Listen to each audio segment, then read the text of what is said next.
Hello and welcome. I'm Leigh Ann Gerrans and you're watching W News Extra, broadcasting live from the Al Arabiya headquarters.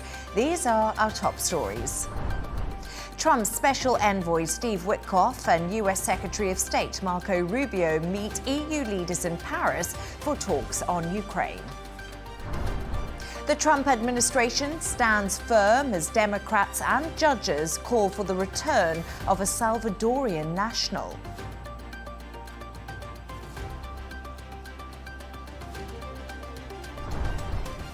And scientists find strong evidence of life beyond our solar system on a giant planet 124 light years from Earth.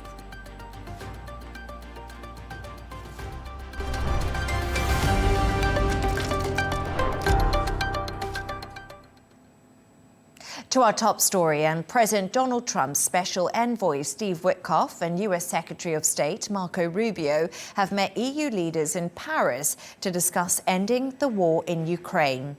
Ukraine's foreign minister and defense minister are also taking part in the talks hosted by Emmanuel Macron. Earlier, I caught up with Paris-based reporter Lisa Louis, who told me what these meetings were focusing on. You could certainly think that, given that up until now there have been very much two parallel paths in these efforts to bring peace to Ukraine. On the one hand, you had the US, Washington, talking directly to Putin, to Russia. And then on the other hand, the Europeans kind of sidelined, but coming together in what they call a coalition of the willing, more than 30 countries, saying that clearly Russia is the aggressor and no one else, not Ukraine, not anybody else. And today you see the US for the first time in months meeting European delegates on that issue on Ukraine. Mind you, these talks are taking place behind closed doors, a number of talks with very little press access, and that is also an indication of how delicate the moment is. To discuss this and all of today's stories, I'm joined by Shane McGinley, news editor of Arabian Gulf Business Insight, and Al Arabiya news editor Wissam Keyrouz. Thank you so much for being with me this evening. So, Shane, I really wanted to start this conversation with you. We've got more talks happening, and we've seen an alliance form between the UK and France when it comes to Ukraine's future. But how significant is Witkoff and Rubio's presence in Paris today, and what are the expectations from Europe? Well, I think, yeah, it's definitely significant because it's the highest level transatlantic engagement, I think is the word they're using, since February.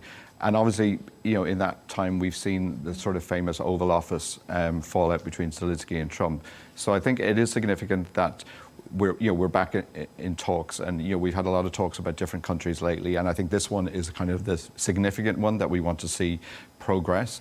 But I do think from the European side, they obviously want to sort of put pressure on the US to get Moscow to come to the table and make some sort of decision. But I think what we've heard today from the Kremlin, it's not looking massively positive from their side towards the Europeans, where they were saying that the Europeans are looking to continue the war, which it's one stance and one opinion, which I wouldn't really go with myself. But I think basically the Europeans want Moscow to come to a ceasefire situation. So I think it's good and significant that the talks are there. I think the fact that Zelensky is not there means it's sort of more minor level, but I think it's a good starting point, and hopefully it's going to lead to somewhere positive. Do you agree, Wissam? Well, I think it's a much better day than the day that Zelensky had in the White House a couple of weeks ago. And I think in general we are in a happy day today because Trump's rhetoric seems in a much better mood. We see, what's happening today in Paris is significant. A new European dynamic has been taking shape for the last month. You have a French-British leadership of the Ukrainian issue. And let's not forget that why they were in Paris today. It is to discuss the very idea of bringing European troops to Ukraine and hence to stop the conflict. Having said this, we have heard also what could be understood by some as sabotage from Zelensky himself when he said Wittkov was completely siding to the side of Russia. But let's not forget that the two people from Trump administration who were today in Paris. It's one guy who is the most political person in the administration, Marco Rubio, who has a plan that starts with stopping the war, and one guy who is the deal maker, who is yet to make any substantial deal. But he's been to a lot of places. Yeah, he's been everywhere, but never been to a deal.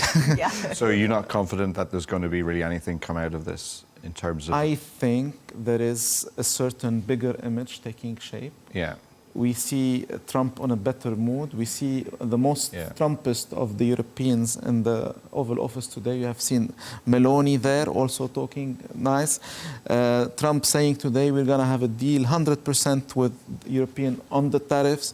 And also we have the Ukrainian facing the very fact that this should stop. Are the Russians who are wanting to stop the war? I think they want to drag it as long as possible because every single day they have one more town in their possession. Yeah, and I think, wasn't it Trump said that don't pick a battle with someone who's 20 times your size or something like that? So would you think then that Russia wants to drag it out as long as possible because they've got the resources advantage, while if Zelensky is running short, then he's not really going to look to the US? But I would kind of think that the positive that's come out of the Oval Office situation is that it gives a vacuum that needs to be filled where Trump would have taken leadership. So the Europeans have to stand up, so they need to be seen to be doing something. But so do you think it's just all PR? It's not really going to lead to any decision? I think there is a big deal of feeling broken in Europe. They feel that they cannot trust the Americans anymore, and they are right because it was very clear, and they need to be, to take their own fate in their hands, and they are trying to do this. At the same time, there is hopefully a chance that the American stance will somehow get to a more moderate place, and the Russians, let's not forget that they have the feeling that they got what they want from America beforehand. They know that NATO will not be in Ukraine. They know that somehow they will stay in Ukraine, and the rest is details, it's time.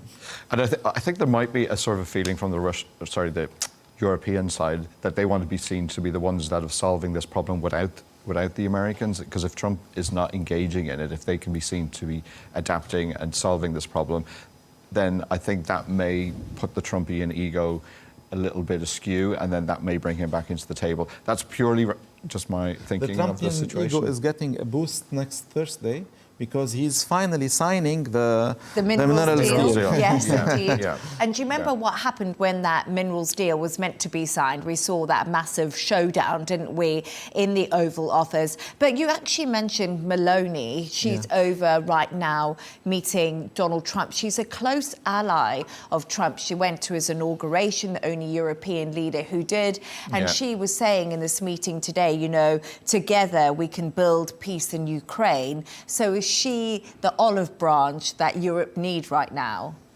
Well, I do. Well, it's already said. I was reading Reuters before we came here, and it said that Italy and Meloni in particular and Trump have a very special relationship. Which normally that was said about the Brits and the United Kingdom, which shows the extent that we're moving. How much things changed. Exactly, but I think because they're ideologically kind of very close together. So hopefully, I think some Italian charm will work in the White House. Yeah, possibly, because, that is something that could happen. Italian charm always matters. Oh, I agree. We all love Italian food and Italian charm. But at the same time, to think that Europe and Trump are completely two worlds apart is a bit of, not true. Because let's not forget that there is a huge swath of Europe now who is in the same ideological world of Trump. Let's not forget that Meloni herself even though in a much bigger country. But she also represents the same wave that brought Trump to the White House. Yeah, 100%. You have also Viktor Orban in Hungary, even more advanced. So there is a Trumpist wave in Europe also. And you can even see that, I guess, arguably in the UK, if you want to look at Nigel Farage and the Reform Party. We've seen it in France too. Yes. It is spreading. So maybe you're right. Maybe, maybe Europe isn't so far along. Maybe Europe, Trump would feel comfortable with a person like Meloni. Even though Emmanuel Macron has been trying since 2020. But I think they're ideologically closer. But I think it's interesting, your original question about an alliance between the UK and France. So, who thought we'd be saying that a couple of years ago? So maybe that'll be the sort of the offshoot of the Ukraine and what's happening with Zelensky and Trump, is that it'll bring the European partners together, which I think is a positive, because I'm a Remainer, unfortunately.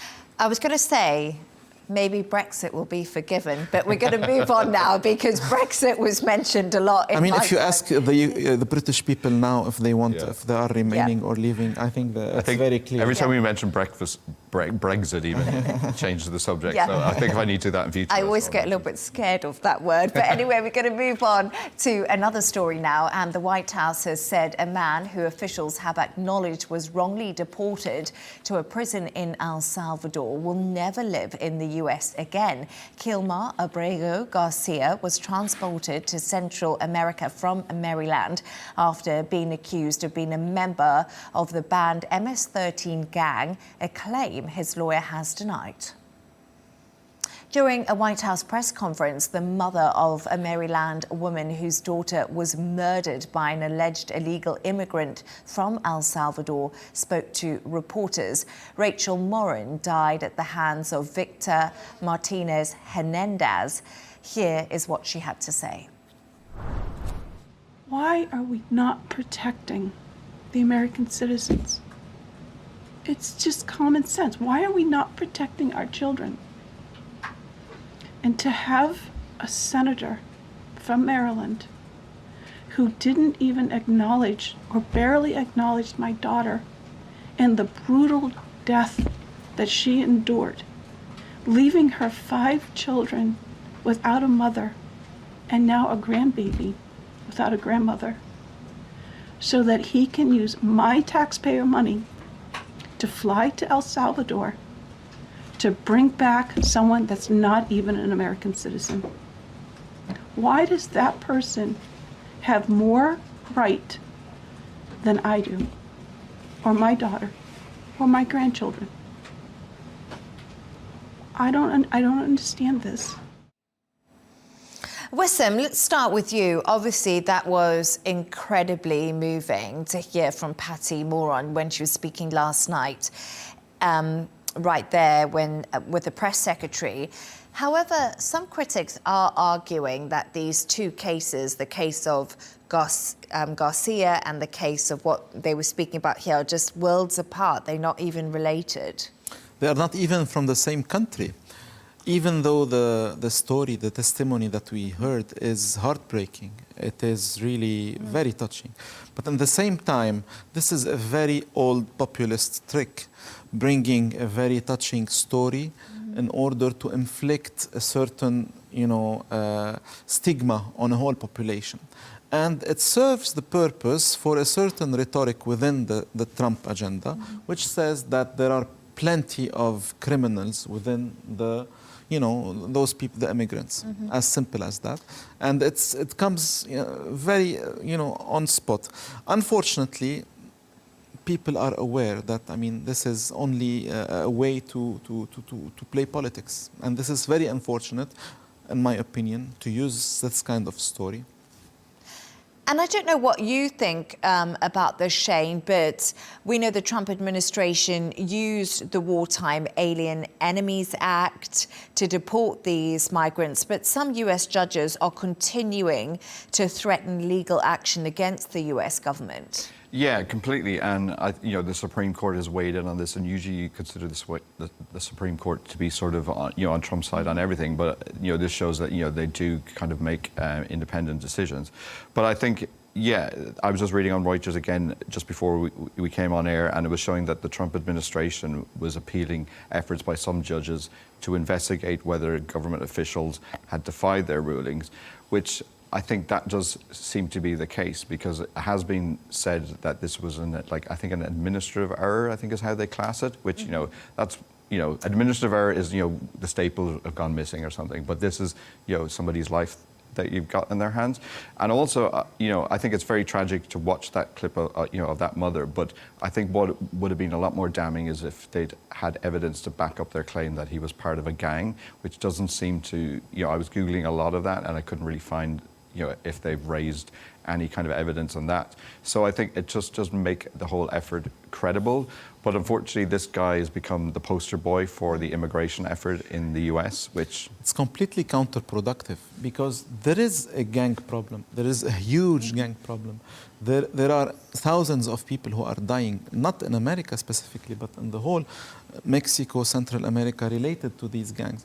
So what is a real problem is being, treated in not a very accurate way politically. But what I want to say is that we are in front of a very specific and special political case where you have a huge, big country, America, partnering with a much smaller state called Salvador in order to create a certain circuit of something that is legal somehow, but that crosses just near the legality. When you need to deport people and you have a country that needs money, although the money is not so much, we have heard all they get is $6 million, which is not a lot. In order to take people. El Salvador is very small, but at the same time, it would be very interesting to see the case of El Salvador president, who was 3 days ago in the Oval Office. He calls himself, I'm the coolest dictator in the world. And he is cool, actually, by the look. Yeah. And he is completely playing by the rules of Mr. Trump. He has to, and I did look into this because I wasn't originally that familiar with the El Salvador economy, strangely enough. Yeah. But it is very much dependent on the US. And obviously it's got the base 10% tariffs that Trump has put across the board. Yeah. But the US is El Salvador's #1 trade partner, representing about 1/3 of all of their exports. So they can't really make a case of this one gentleman when they've got 1/3 of their entire trade in the balance, because we've seen before, Trump will then use the tariffs against their country. So that's a genuine fear, and I can see, the president, he may be the cool dictator, but at the same time, he needs to sort of, make some of these tough decisions and not really put his country's economy in jeopardy. Yeah. One more interesting point, himself, Mr. Nayib Bukele, is the descendant of immigrants, and he comes from the Middle East, specifically from Palestine. So he's a Palestinian immigrant. That makes the story even more spicy. But like you said, I think a lot of countries right now are just trying to tread that fine line with keeping Trump happy, with agreeing to things, because possibly the tariffs are looming over a lot of people at the moment, and it is quite a frightening place, I think, for many countries to want to find themselves. And of course, Trump is the man who's the art of the deal, so they want to try and get the best deal that they can. But Shane and Wissam, actually stay right there as we take a look at some of the other stories making the headlines today.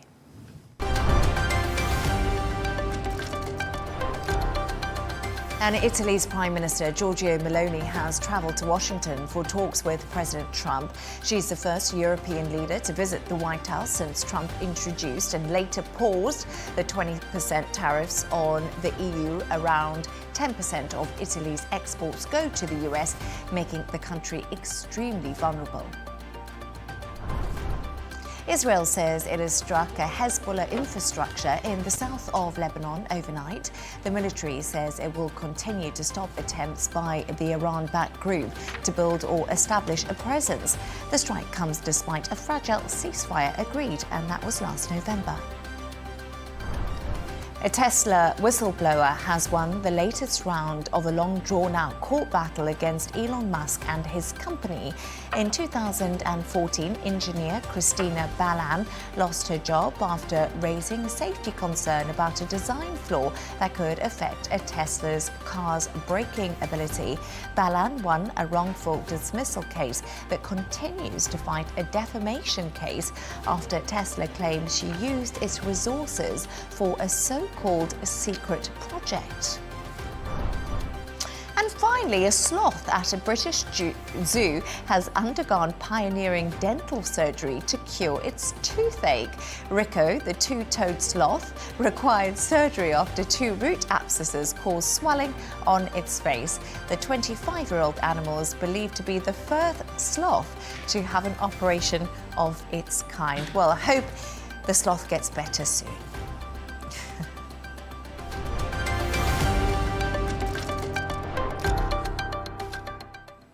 King Charles has released an Easter message saying the world still needs faith, hope and love. The British monarch shared his sentiment ahead of attending the annual Maundy service with the Queen at Durham Cathedral. Earlier, I spoke to our London correspondent Ollie Barrett about the King's poignant message. He talks about this paradox of human life running through the Easter story and referencing some of the things that we're all seeing around the world at the moment. He talks about other faiths as well, as you say. He talks about when Jesus walked the earth, that he reflected, the King says, the Jewish ethic of caring for the stranger and those in need. But he also describes that as a deep human instinct echoed in Islam and other religious traditions. And really this reflects one of the things that we expected to see when Charles became king, was this idea that in some ways he wanted to portray himself, particularly to the British people, as a defender not just of the Christian faith in the UK, but of all faiths that people practice and follow here. So Shane, there we are, the British monarch. He's talking ahead of Easter. Almost forgot it was Easter, actually, but a reminder to everyone. The late Queen, she was never ever really got involved in politics, and we always knew that, you know, that was how keep calm, carry on kind of slogan that they had. But we've recently seen King Charles. He's been with Volodymyr Zelensky, also Mark Carney. Is this Easter statement referencing some of the global tensions that we are seeing? Well, yeah, I don't think it's mentioned anything in specific location, but yeah, it clearly is. And I think bringing it back to our first 2 stories in Trump, Trump is on the record as saying that King Charles, is a beautiful and a wonderful man. So my hope would be that this does resonate in the White House, and maybe even if the Ukraine sort of talks that we were talking about earlier don't really come to any fruition, that maybe King Charles could, like you said, dabble into the politics and maybe put in a call to the Oval Office. It's the soft power of the royal family, isn't it? Completely. That's what, yeah. I don't know what you think, Wissam, but... I think that King Charles' Easter speech reminds us, especially people who are away from this part of the world, is how much this world lacks of a certain moral voice that comes from an authority. King Charles has his own opinions. He has been involved in a lot of controversial things, like he was a fierce believer in the climate, battle. He was one of the first people who started to make organic things. Yeah. And he is the first who said, I'm going to change my status as a monarch from protector of the faith to protector of faith with S. And it is somehow very important that it comes from the UK itself, which was described by J.D. Vance a couple of weeks ago as the first Muslim country to have a nuclear bomb. So this country, the UK, finds itself as somehow the empire becomes a country where a lot of people from a lot of religion live together. Yeah. And let's not forget also for Easter that the very matter of faith and religion is starting to become much more important in the world. Also because of immigration, because people are coming with the issue of religions that a little bit disappeared from the public sphere in the West in general. Yeah. So people are asking, and he speaks about love, hope, and faith. Which does bother me a little bit. And I'm not going to get into sort of the royal family too much, because the last time I was on here, I made comments about Prince Harry, which didn't go down well on social media, but I will anyway. I do think he's talking about like faith and love. You can't really avoid the elephant in the room that he's calling for countries and peoples, and to do that when that's not even happening within his own members of his own family. If you look at what the crisis that's happening with his son and both his brother. So I think you need to, before you start preaching to people to change, you need to show direction and leadership. In his own family? But we don't know if he hasn't tried and he hasn't been able to have a breakthrough. Obviously, we don't know if that's happened or not. Maybe he's tried to build the bridge between faith, the family members. Hope and love. The three virtues from St. Paul's epitre or letter. And the most important thing that we say, that love is more important than faith and hope. Maybe this is a time that he's saying we all need to come together and show a little bit more love. Maybe that's what he's hoping for from the Ukraine talks and everything that's been going on in the world. But like you did say, I thought it was really interesting, because just pick up on something you said there about religion. I feel like, I don't know why, but since Trump came into the White House, I feel like religion has been much more in the spotlight, especially when it comes to politics. I think that Trump comes within a certain religious wave, in America especially. It could be described as not the best of waves, but by other believers as well, because it comes within a more nationalist feeling. It's more based on values than on empathy.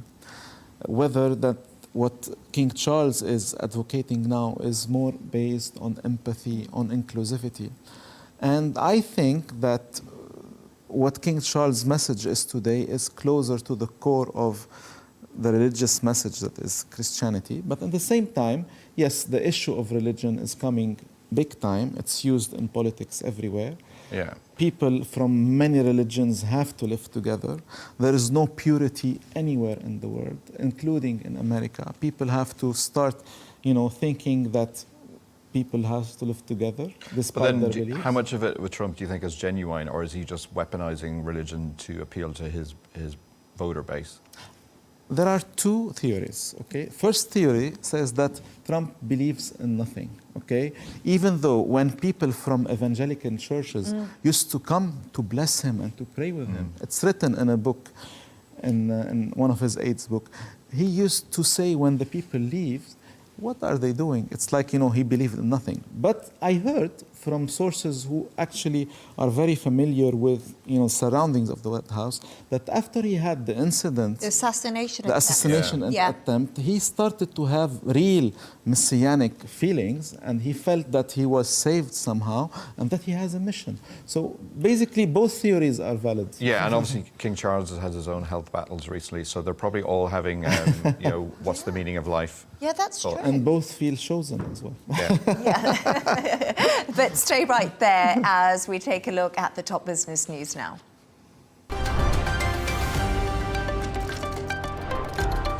United Airlines says it expects its financial performance to remain resilient despite economic uncertainty stemming from new tariffs. They say demand for extensive premium offerings and international travel will limit some of the financial gloom. Hermes says it will fully shift the burden of tariffs in the United States to its wealthy clients. This comes after the French luxury brand posted first quarter sales that slightly missed market expectations in a rare show of weakness. Meanwhile, Hermes this week became the world's most valuable luxury company. Turning to the sports news now, and Liverpool captain Virgil van Dijk have signed a new 2-year contract. The defender's contract was due to come to an end in the summer. He joins Mo Salah in extending his stay at the club. And Neymar left the football field in tears after injuring his leg just 34 minutes into his first start in the Brazilian Series A Championship this season. The Santos forward was handed a start during the game against Atletico MG after returning from 6 weeks out, and that was with a thigh injury.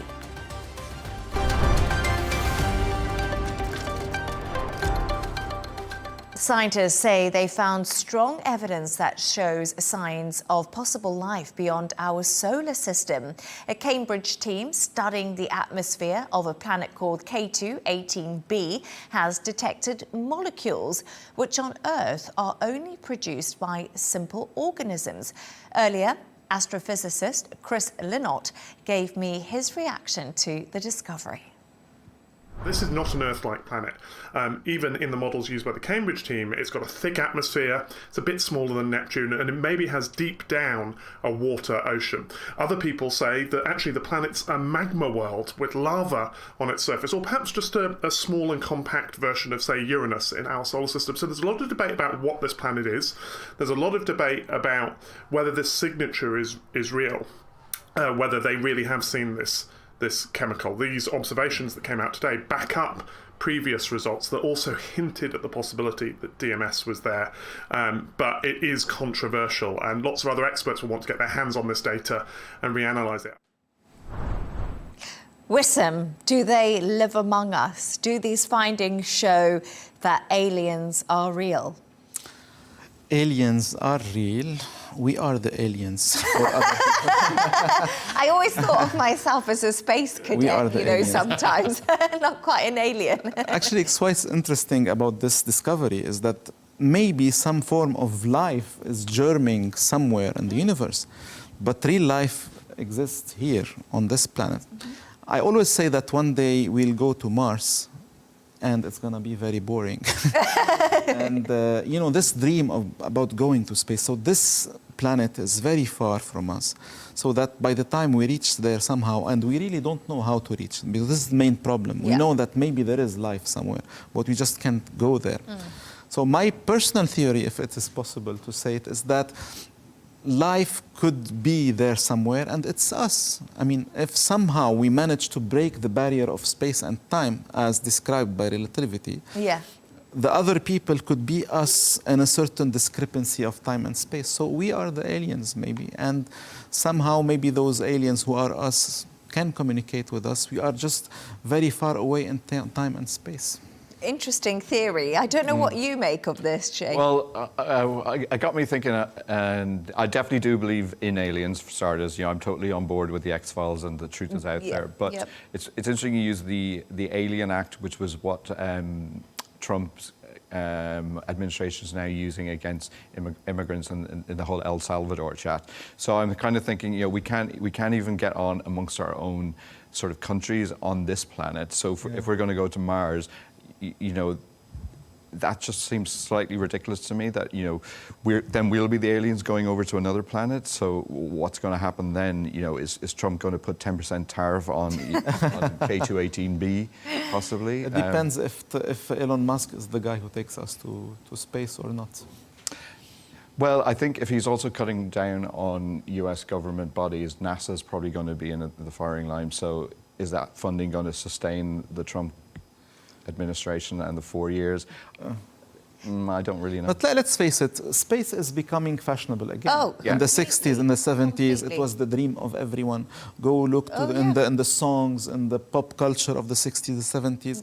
Every young boy was dream. It was about going to space, and now it is coming again, but a more elitist. I don't think little boys are dreaming about space. I'm dreaming about space, and I'm a little girl. Yeah. But then they also, when you're having domestic problems, then you look to a war, abroad, a foreign country, which we've got plenty of that going on. So now are you going to look to like another galaxy in this case? Yeah, that's possibly true. And they also say that when the world's going through hard times, they produce the best pop music. I think you brought that up with me before. Stephen Hawking said that we need to find a substitute place to live. I mean, we really, if we are at this stage of conscience and intelligence, we should be thinking about, finding a second home. I mean, this is important. And one of the great things that Elon Musk is doing, despite all the fuss, is that he's bringing back to the table very big ideas. Oh, yeah, absolutely. Big ideas about going to space, about, linking your brain to internet. I mean, we need this kind of groundbreaking ideas. And whether it's going to be in our time, I don't think so. But we're going to have to start dreaming again, big time. Yeah, no, I think that's fair enough. But I just think you were talking about religion before and King Charles. I think we should all try and get on better on this planet before we start looking beyond the horizon. Let's do love on this planet and faith and hope for the space. The other planet. Yeah, I just was wondering what supermarkets they might have on space, what shopping, we can't leave the shopping. But, and finally, we've reached that point in the show where Shane and Wissam, you've come up with a couple of quirky stories of the day. I love this part of the show. Shane, we'll start off with you because you've got something about moose on the loose. Yes. So we're talking about Sweden, and it's about I think like 300,000 moose who migrate across a river in Sweden. Now you're thinking, does that sound like great TV? Well, according to Swedes, it does. They started streaming this 24 hours a day a couple of years ago, and last year it got 9 million people watching it. So hopefully it'll probably get about the same. And you can't say who's watching this because there's 10 million Swedes, so that practically all of them is what you're saying. But I think this is great because it's the advent of what they're calling slow TV. Slow TV. Yeah. So it's it's not action packed or anything like that. And the Swedes seem to have sort of been the pioneers on this. So what one show they had before, which was very successful first, was they put a camera in a train for 7 hours watching the Swedish countryside go by, and a lot of people like that as well. So you're laughing, but Al Arabiya might have something similar in a year's time. You never know. You did ask me that question. You were like, if Al Arabiya had to do slow TV, what would it be?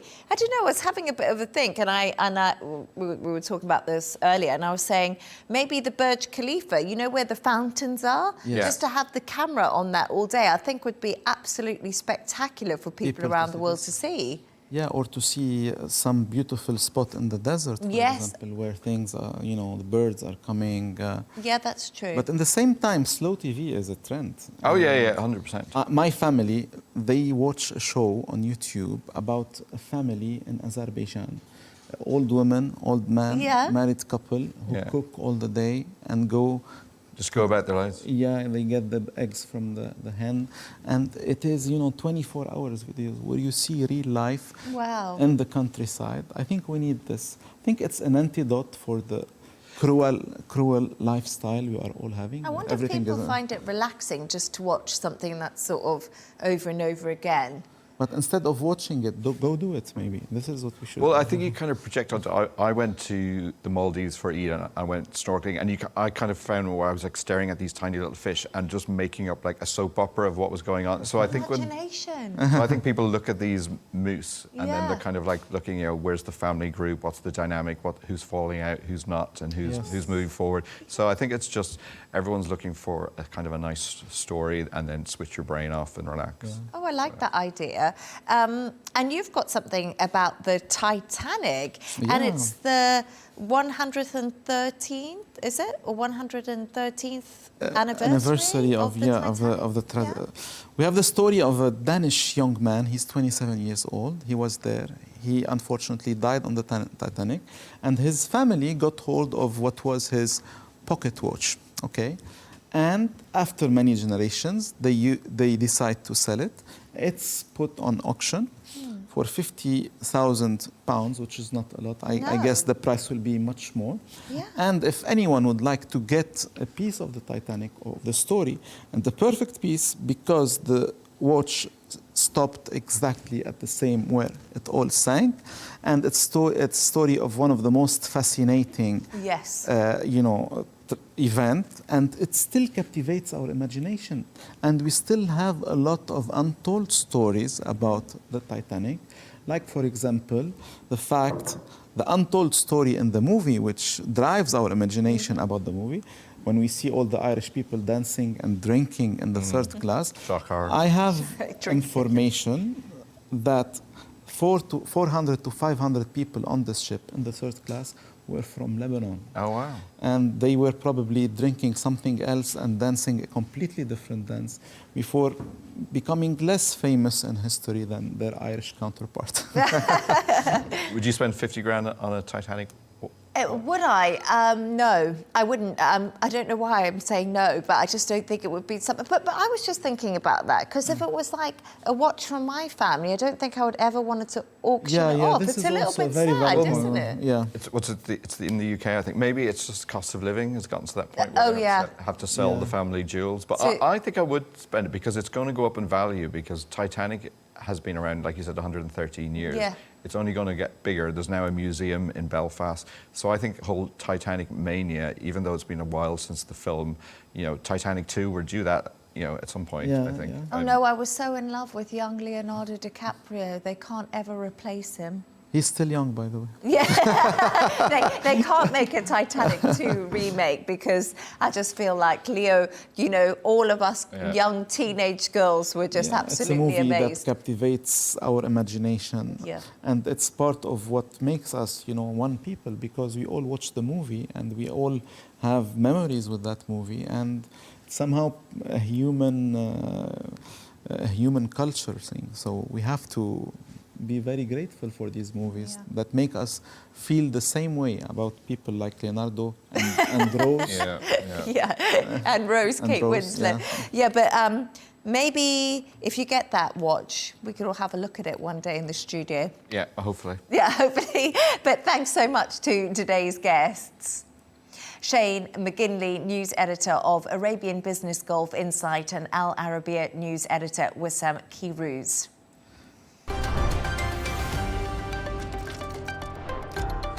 Here's a reminder of our top stories.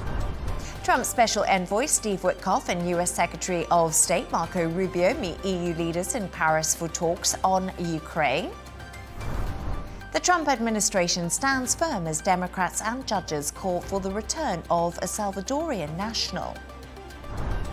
And scientists find strong evidence for life beyond our solar system on a giant planet 124 light years from Earth.